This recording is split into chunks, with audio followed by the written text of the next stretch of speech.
কাটবো তাইলাম 2000 টাকা বেতন কি করেছে গো এই কি করেছে রামুনে কি করেছে কি করে চলে এসেছে এই কিনে কি বলে বানা দিবি তো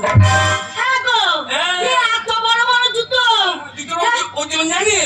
কত গো দুটোই তো মন বেশি বকবি তো বুকে চাপিয়ে দাও ওই জুতো যদি আমার বুকে চাপিয়ে দেয় আমাকে আগে বারের জানা ঝাড় করে দেবে রামুনে এত বড় বড় জুতো পরে হাঁটতে পারবে কই দেখে গো লাপুর লোককে কি দেবো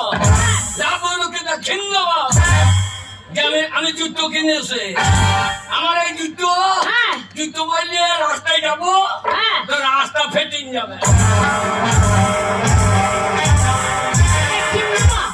না মনে দেখছেন না কত বড় জুতো বই দেখে এখন করে 2 মন বাবার লোক পাবে কোথায় গো আমার নাম আবুল হোসেন আবুল হোসেনকে জুতো আমার এলাকায় নাম থাকবে আবুল হোসেন খাক আর না খাক এবার জুতো আর খারাপ জুতো খুললে হবে তো জুতো পরে ঠান্ডা দামে কিছু খেতে হবে না ঠান্ডা না ঠান্ডা তো খেতে হবে জুতো ধোবার পানি খাবো জুতো ধোবার পানি খাবে তো চুমু খাবো না আমরা সকাল থেকে কিছু নাস্তা হয়নি কিছু নাস্তা করতে পারিনি এই তো